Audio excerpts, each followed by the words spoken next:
Hello, friends at St. Mark's Episcopal Church.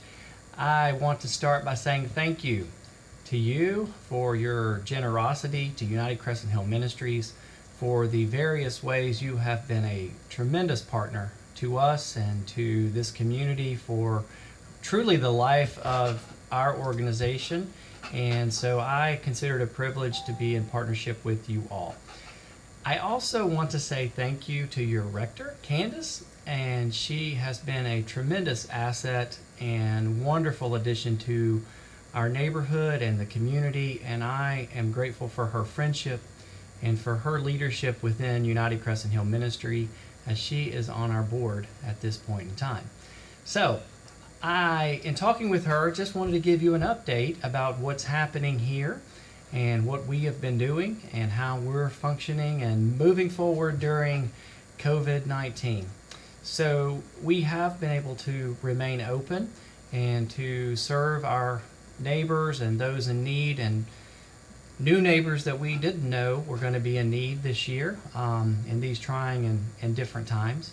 So just to give you a little bit of an idea, we have continued to keep our doors open or the lights on and serve the neighbors, but in different ways. So we have not been seeing clients inside or our neighbors inside the building.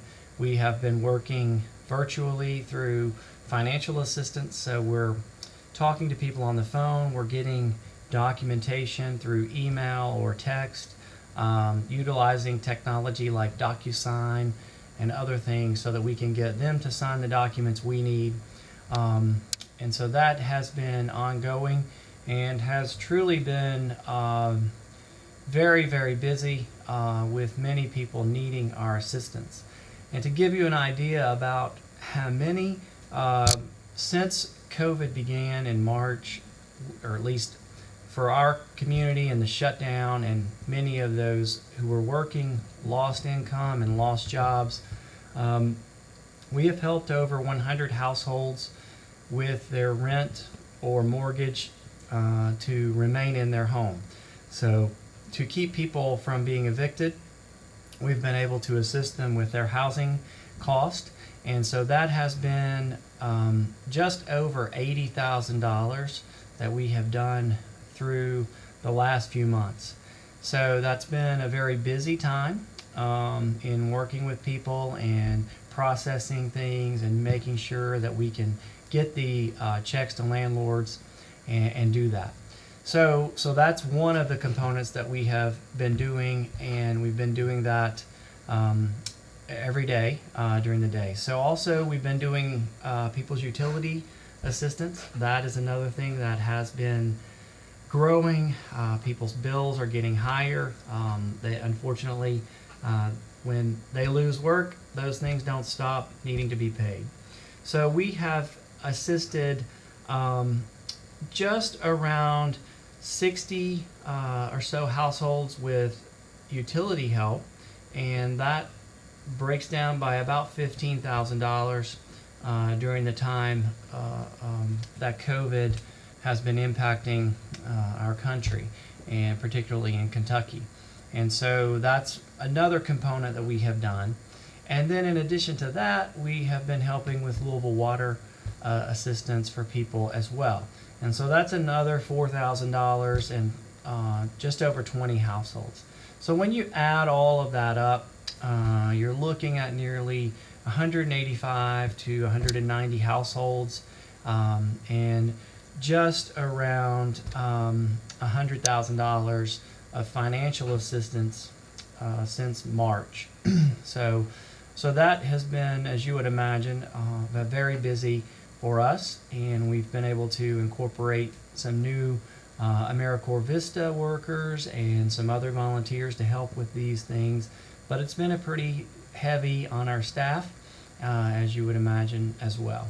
So your partnership and other congregations who are continuing to send us resources, we've been able to access some of the legislated money through Louisville Metro, the generosity of people through the One Louisville Fund with the Community Foundation here in Louisville. We've been able to access that. And because we are part of the Association of Community Ministries, the money that we've been able to get has come through all 13 that cover all of the Louisville metro area. So we've been getting a portion of the donation or the allotment of the grants to through the One Louisville Fund to the Association of Community Ministries. Louisville Metro, we've gone for grants directly, and possibly we'll get more to be able to help with housing cost over the next few months as this continues to impact people economically. So that's a little bit about the financial assistance and about how that's happening. I also wanted to be able to share with you about our food and our food pantry.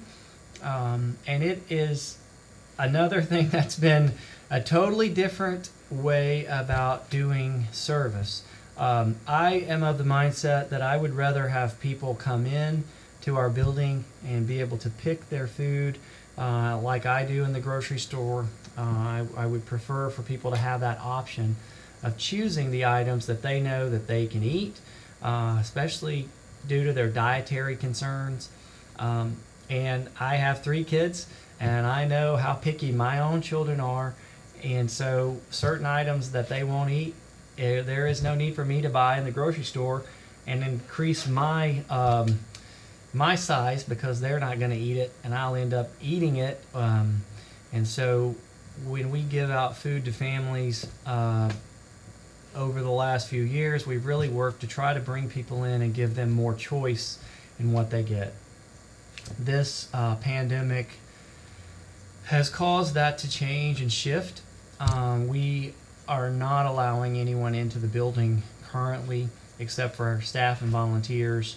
And so what happens when a person needs food is they show up here at United Crescent Hills Ministries. They call us, ideally from their mobile phone in the parking lot, tell us they're here. We get information from them and verify everything we can over the phone or by the intercom. And then we ask them to go around to the back door if they're driving or walking, and then we bring the food that we put together outside. One of the things that has been nice is that Dare to Care has continued to deliver food, the non-perishable USDA food and other food that they purchase or have donated. So we have that allotment happening. And then we have been getting our fresh produce still from Dare to Care weekly. And I have a visual for you. You can see this box that I've got over here. And in this box, this is kind of what Dare to Care has moved to. And you can see that there are a variety of fresh fruits and vegetables here, from cucumbers to peppers to different greens to potatoes to onions to squash, and so tomatoes, some berries. And so we're able to give that whole box to a family, and it's easy and nice that it's packaged this way because we don't have to handle it. And then, the potential touching, everyone spreading things. So that helps us to be able to give those away, and we are allowing people to get produce once a week. And so that's been nice for them to get it. So that's kind of how it's working here. We're still picking up from our retail, from Kroger and Fresh Market. So we give away bread with the produce weekly. The non-perishable items and the frozen meat is more on a once a month or as needed basis for people that may need it more than once a month. So that's what we're doing. Our senior program has been changed. We're only delivering a box of frozen meals, 5 frozen meals to the homebound folks once a week.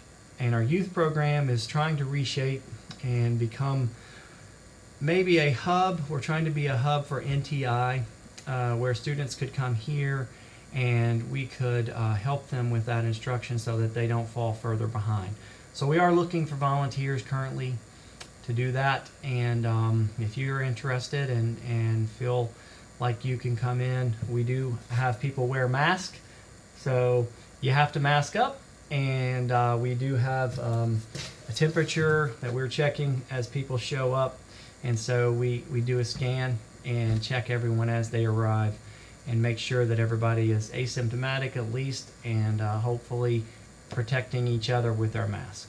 So thank you again for your ongoing support, and I'm sure I have gone way too long, and hope that if need to edit, please edit.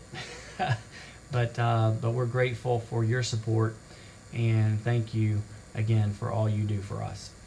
Have a great day, and we will see you soon. Bye-bye.